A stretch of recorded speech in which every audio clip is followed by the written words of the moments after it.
Pois é, Reinaldo, depois do anúncio do cessar-fogo de ontem, o Irã anunciou que uma refinaria de petróleo na ilha de Lavan, lá no sul do país, foi alvo de um ataque na manhã desta quarta-feira, poucas horas depois do anúncio de que eles iam dar esse tempo. Não se informou a origem desse ataque. O Kuwait, por sua vez, afirmou sofrer aí uma intensa onda de ataques do Irã nas primeiras horas depois de anunciado o acordo. E segundo a agência de notícias Reuters, que cita testemunhas no local, estrondos foram ouvidos na região. Nas primeiras horas da manhã desta quarta, também foram registrados ataques dos Emirados Árabes Unidos, no Catar, no Iraque e no Bahrein. E Israel? O governo Netanyahu afirma que a trégua não se aplica a esse caso e manteve disparos contra pontos no sul do país e também na capital do Líbano, Beirute. Num comunicado, o gabinete do Benjamin Netanyahu declarou que apoia a iniciativa americana de interromper as tensões com as forças iranianas, mas condicionou a adesão a medidas imediatas por parte de Teherã. Disse o seguinte: Israel apoia a decisão do presidente Trump de suspender os ataques contra o Irã por 2 semanas, desde que o Irã abra imediatamente o Estreito de Hormuz e cesse todos os ataques contra os Estados Unidos, Israel e países da região. Reinaldo, seria um cessar-foguinho esse aí? Pois é, rapaz, o problema é que aí não existem interlocutores respeitáveis. Essa que é a verdade, né? Os Estados Unidos hoje não são um interlocutor respeitável. Imagine um país presidido por alguém que promete extinguir uma civilização. Ele não prometeu nem atacar os inimigos, ele prometeu extinguir uma civilização em uma noite, né? O governo do Irã, por sua vez, é quem é, enfim, confiável nunca foi, e Israel é governado também por um delinquente. Então, evidentemente, ninguém aí é confiável. Parece que o Trump achou que extinguir uma civilização em uma noite poderia ser algo muito pesado, né, que desencadearia, quem sabe, né, uma nova era para o planeta, não é? Então, adiou por 2 semanas, a pedido do Paquistão, que fez ali uma proposta. Então, vamos esperar 15 dias para que se acertem os termos do cessar-fogo. Existem 10 propostas, nós vamos falar daqui a pouco, feitas pelo Irã, que evidentemente não serão aceitas pelos Estados Unidos, pelo menos não como estão ali. Vamos ver. O fato é que, em meio ao cessar-fogo, como é comum quando esses atores estão envolvidos, em meio ao cessar-fogo, os ataques continuam. Então, o cessar-fogo foi só uma forma, uma saída honrosa para o Trump não ter de cumprir a promessa dele sem parecer um arregão, e com isso não estou dizendo que a gente deva tratar o americano com ironia. Olha aí, ele amarelou de novo. Não, não se trata disso, nós vamos ver daqui a pouco, né? Agora, o fato é, os ataques estão em curso, né? Tá tudo, todas as evidências apontam sim, o Irã foi atacado, ou foi atacado por Israel, ou foi atacado pelos Estados Unidos. Não está claro. E esses países da região também sofreram ataques. A Reuters está atestando que coisas aconteceram. Sofreram ataques, muito provavelmente, do Irã. Então é isso. Você tem um lema latino que está valendo aí, né? Sil pacem para bellum, né? Se queres a paz, prepara a guerra. Então, quando se fala de paz, fala-se de paz fazendo a guerra o tempo todo, né? Foi o que Israel fez em Gaza. Todas as vezes que anunciou alguma contenção, aconteceram ataques, até em fila de pessoas que estavam buscando comida, né? É o modo como essa gente negocia. Evidentemente, um modo perigoso. É por isso que uma potência como os Estados Unidos deveriam sempre ter um poder dissuasório e nunca de ataque. No entanto, eles entram atacando, né? Os Estados Unidos tomaram a decisão de atacar o Irã quando, evidentemente, o papel dos Estados Unidos ali era falar: calma aí, né, não é prudente fazer esse ataque. Ao contrário, tomou a iniciativa do ataque e aí faz ameaças como o que a gente viu, né? Então é isso. O cessar-fogo anunciado ontem, hoje, na prática, não está valendo. São escaramuças aqui e ali, não são ataques de grande monta, né? E o Estreito de Hormuz, que é o que interessa, o ponto fulcral aí, desse cessar-fogo, então é preciso ver agora se, na verdade, o Irã está garantindo a passagem dos petroleiros ou não está garantindo a passagem dos petroleiros, porque isso foi parte do cessar-fogo. O Irã disse sim, passará sob o controle das nossas forças, né? Esse é o ponto central aí para a economia mundial, né? Agora, de qualquer modo, é isso, né? Esses atores fazem essas coisas, fazem cessar-fogo e atacam ao mesmo tempo. Como você disse, Reinaldo, o Donald Trump anunciou a suspensão dos ataques por um período de 2 semanas. Esse anúncio foi feito também, como você disse, depois de medidas, né, conversas mediadas por autoridades do Paquistão. Esse acordo também foi confirmado pelo Irã e teve como um dos pontos principais a reabertura imediata do Estreito de Hormuz, que é aquela rota estratégica do petróleo, onde passa 20% do petróleo mundial. Os iranianos concordaram em permitir a passagem de embarcações por 2 semanas, com um trânsito coordenado pelas forças militares de Teherã. Por outro lado, o Irã disse ter apresentado um plano de 10 pontos para pôr um fim a essa guerra com os Estados Unidos. Quais são eles? Primeiro, garantia de que não haverá novos ataques contra o Irã, manutenção do controle iraniano sobre o Estreito de Hormuz, Rafa, reconhecimento... vamos dar uma paradinha, vamos dar uma paradinha Por a cada favor. ponto, porque aí a gente vê se o que vai rolar e o que não vai rolar. O primeiro, então, a gente já começa dizendo que não tá, aparentemente não está rolando. Garantia de não haver novos ataques contra o Irã. Pois é, teve um ataque. Agora a gente precisa saber quem foi que atacou, né? Mas, vamos lá, do jeito que são os senhores da guerra, pode ser assim, não, é um ataquezinho, não é um ataque em massa. Então, tá, a gente faz de conta que olha para o outro lado e fala, vamos nessa, vamos continuar, né? Vamos ver. Manutenção do controle iraniano sobre o Estreito de Hormuz. Esse até agora, aparentemente, está sendo reconhecido, mas aí... Isso. Aí não tem jeito. Veja, ou você derruba o governo do Irã e toma o Irã e põe lá um outro regime, e mesmo esse outro regime vai controlar o Estreito de Hormuz. Esse é o grande ativo estratégico que o Irã tem. Não existe a possibilidade de falar assim, não, o Estreito de Hormuz agora passa a ser de controle internacional. Mesmo que os Estados Unidos colocassem um governo títere ali, esse governo títere teria o controle de Hormuz, claro, aí compartilhado com os Estados Unidos, etc. Mas isso, digamos assim, você põe lá para dizer, ganhei, hein? Mas eles já têm esse controle, né? Tanto é que toda a crise só existe por causa disso, né? De fornecimento de petróleo. Esse terceiro complicado, que é o reconhecimento do direito ao enriquecimento de urânio, que foi uma das justificativas usadas por Trump, né, para esse ataque.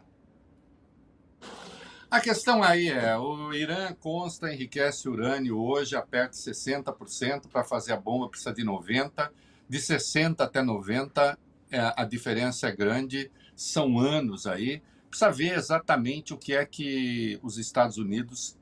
O Irã não tem permitido que a Agência Internacional de Energia Atômica faça a inspeção desse programa. Então, em havendo enriquecimento de urânio para fins pacíficos, né, e para fornecimento de energia, por exemplo, não precisa nem ser a 60%, o enriquecimento pode ser bem mais baixo, né? Certamente, enriquecimento de urânio a ponto de permitir fazer a bomba daqui a, sei lá, 5 anos, 10 anos, isso duvido que haverá, né? Então, e uma das promessas que o Trump faz é nós vamos entrar lá, vamos tomar todo o urânio, vamos pegar tudo. Então, esse é um ponto muito difícil, Se o Estreito de Hormuz está aí para falar, ganhamos, que já é nosso mesmo, esse está aí para ser recusado, né? Mas tudo bem, você coloca lá, pede tudo e depois vê o que consegue, né? E por isso que eles pedem também suspensão de todas as sanções, incluindo as primárias e as secundárias.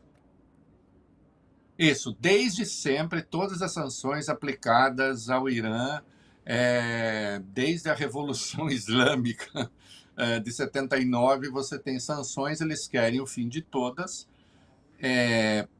Evidentemente, teriam de entregar muito para que isso acontecesse, e se acontecer, vem escalonada, né? E aí aqui eu avanço um pouquinho e depois a gente volta. Encerramento das resoluções do Conselho de Segurança, da Agência Internacional de Energia, pagamento de compensações, retirada das forças de combate dos Estados Unidos da região, né? Fim das ações militares em outras frentes, incluindo contra grupos aliados do Irã. Bom, aí pode esquecer, porque o Irã está reivindicando que o Irã hoje é uma potência regional, de fato, né? Militar importante, pelo menos por enquanto, né? Mas entregar ao Irã esse controle também não vai acontecer, né? E podemos ir para as outras, para as duas últimas aí. Liberação dos ativos iranianos bloqueados no exterior e a aprovação de todos os pontos de uma resolução vinculante do Conselho de Segurança da ONU. Os 2 pontos finais aí exigidos pelo Irã. Vamos botar tudo isso numa resolução do Conselho para que seja de execução obrigatória. E uma que eu acabei pulando por culpa minha, né? Fim das ações militares em todas as frentes, incluindo o Líbano por causa do Hezbollah. Também não passa, porque aí é com Israel, né? Então tem aí uma sequência de coisas que não vão acontecer. Evidentemente, não se deve ver cada resolução sim ou não. Cada uma delas pode ter um ponto intermediário, se é que vai acontecer, né? O Trump já disse, olha, todos os nossos objetivos foram conquistados. O Irã já não é mais de nada, né? E também falou que quase todos os pontos de divergência já foram acordados. Como é que você conjuga essa frase? Porque, veja só, da ameaça de extinguir a civilização, que terminava ontem às 21h aqui em Brasília, a essa de que quase todos os pontos já estão acordados. Bom, Rafael, vale o quê? Né? De uma coisa a outra, você tem uma diferença gigantesca, que é outro aspecto, né, muito grave de ter um líder como Trump. Você nunca sabe com que está lidando, com quem está lidando, e que informação merece um mínimo de credibilidade, né?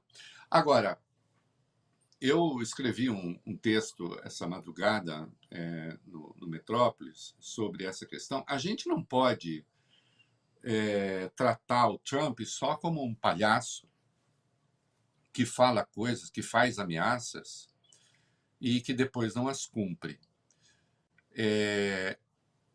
Veja, a degradação da segurança internacional e da ordem internacional está em curso. É preciso que a gente tenha isso claro. A gente não pode partir do princípio, olha, tá vendo? E no fim não acontece nada. Como não acontece nada? Milhares morrem em razão dessas ações estrambelhadas, né? Porque aí a gente precisa falar de Gaza, da operação conjunta com Israel, conjunta porque os Estados Unidos dando suporte para o morticínio, para a política de limpeza étnica, né? Então, essa ideia de que nada acontece, as coisas acontecem. As coisas acontecem, as coisas estão em curso, e a ordem internacional foi para o vinagre. Quando eu digo ordem internacional, a ordem, ainda que a ordem do caos contido, porque sempre foi isso. O que é?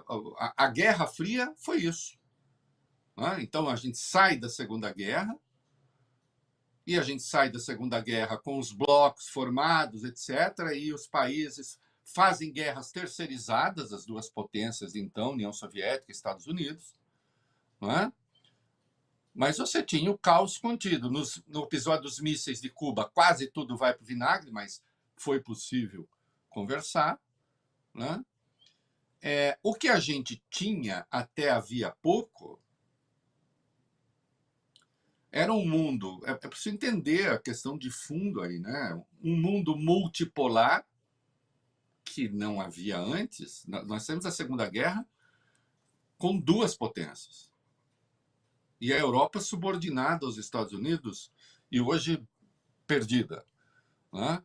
Hoje, o que a gente tem, bom, a Rússia sobrevive como potência nuclear, aliás, é a maior do planeta. Maior que os Estados Unidos? Maior. Mas também não precisa ter.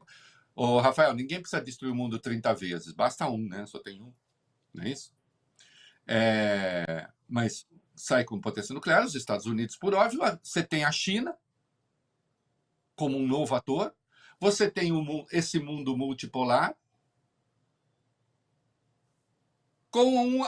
havia uma certa ordem. Esse mundo multipolar ganhou essa configuração porque os Estados Unidos fizeram uma opção econômica planetária. A globalização econômica, uma escolha dos Estados Unidos. Uma globalização econômica que tem como a grande vencedora a China, né? Que daqui a pouco será a primeira economia do mundo. Os Estados Unidos, na verdade, o Trump tem uma leitura desse processo, a leitura dos democratas, ou, digamos assim, dos setores progressistas dos Estados Unidos, é que é preciso levar isso no diálogo e estabelecer acordos. A leitura do Trump é outra, e da extrema-direita. Né? É uma leitura assim, não, nós precisamos conter a China e, se possível, destruí-la. E, portanto, os Estados Unidos têm de mostrar, reganhar os dentes para dizer quem manda.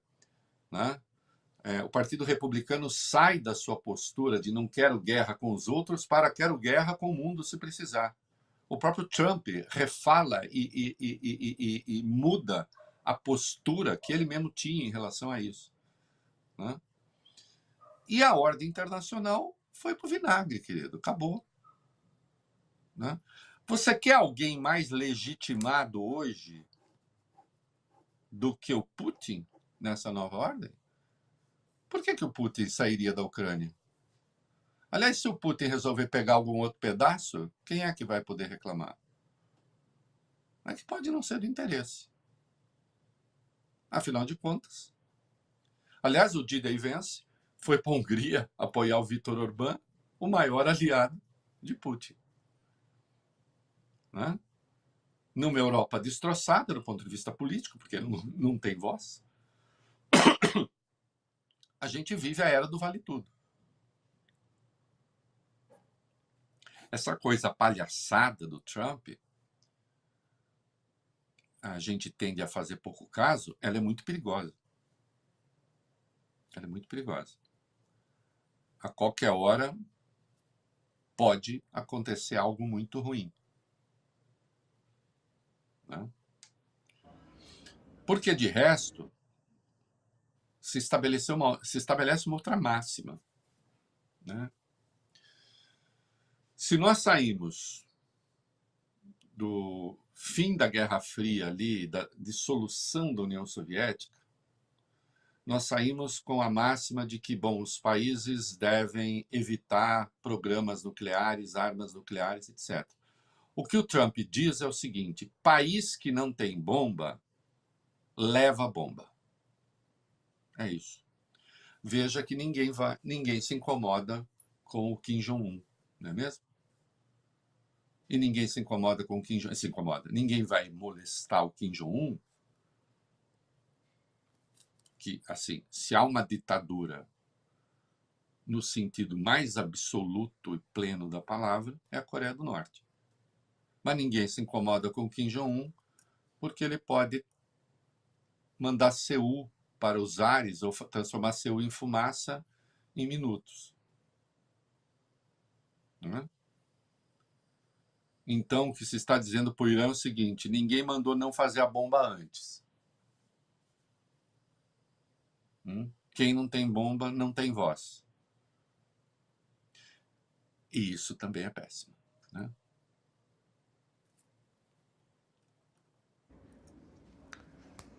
Bora continuar nessa guerra, porque menos de 24 horas depois de anunciar o cessar-fogo, o Trump afirmou que vai aplicar tarifas extras de 50% sobre produtos de qualquer país que comercialize armas militares com o Irã. O presidente dos Estados Unidos fez um comunicado nas redes sociais. Escreveu o seguinte: o país que fornecer as armas militares ao Irã será imediatamente taxado em 50% sobre todos os produtos vendidos aos Estados Unidos da América, com efeito imediato. Não haverá exclusões ou isenções. A gente sabe o que é que ele quis dizer com isso, mas o que ele realmente quis dizer com isso, Reinaldo? Olha, veja só, você faz-se uma exigência nova, né? Vem cá, então agora os países só poderão vender armas para os aliados dos Estados Unidos e o Trump vai passar a regular o mundo a partir também da venda de armas, que é uma ambição que ele tem. O que de resto, né? Se o país quer compra arma clandestina, inclusive fabricada nos Estados Unidos. É sempre colocando um elemento novo na negociação. Pouco antes da gente conversar, eu peguei, porque eu faço maldades comigo mesmo, né? Também algumas, né? Poucas, mas faço, né? Tem aqui o livro A Arte da Negociação, do Fofo, né? Que são 11 regras para negociação. E aqui, anotei uma aqui, né? Ele diz assim: nunca dependa apenas de um acordo. Então, sempre peça muita coisa, tente vários acordos, porque algum você emplaca. É uma platitude, mas é uma platitude assim que é vista como: olha que genial que ele é, né? Perceba na outra parte o que a pessoa precisa e use a seu favor. Olha só. E aí diz: faça pedidos impossíveis e tente. Vai, peça o máximo, vá acrescentando coisas o tempo todo. A ética e a ótica de um bucaneiro, né? De um pirata que fica tomando o navio dos outros, né? Não é a ética e a ótica de um estadista, que tem de pensar, enfim, afinal de contas, veja a responsabilidade que tem o presidente dos Estados Unidos na manutenção, né? A maior máquina militar jamais concebida no planeta, né? Com a capacidade de destruição que tem. Veja a responsabilidade que um governante desse teria na manutenção da ordem. Mas ele usa tudo isso para provocar desordem. Né? E é o que ele está provocando. Né? Saiu um estudo da Agência Internacional de Energia e tal. Os efeitos desse troço aí na economia serão duradouros. Né? A crise é profunda, é a mais grave crise de energia da história, cara, provocada. É pior do que, nesse estudo está claro, é pior do que a de 73, 79, é pior do que todas elas juntas. Né? E aí se poderia dizer: mas os Estados Unidos estão ganhando muito com isso. Também não estão. Também não estão. Né? E aí eu volto à minha provocação, né? Que pena, né? E a gente vai falar de Supremo daqui a pouco. Que pena que não tem Supremo nos Estados Unidos, né? O nosso Supremo, tem o Supremo deles. O Supremo deles que não faz controle de constitucionalidade, permite que um golpista seja candidato, o golpista é candidato, vence e usa o poder para se vingar dos adversários e para provocar desordem mundial. Né? No caso das tarifas, como não tem controle de constitucionalidade e controle abstrato lá, demorou 10 meses para a Suprema Corte dizer: olha, é inconstitucional. No Brasil, teria bastado meia hora, né? Você sabia que há coisas aqui que até são boas, perto do que está lá, né? Há um quê de ironia nisso, claro, porque hoje tem esse negócio, acabaram com o Supremo, né? Que falta fez o Supremo lá, né? A verdade é essa.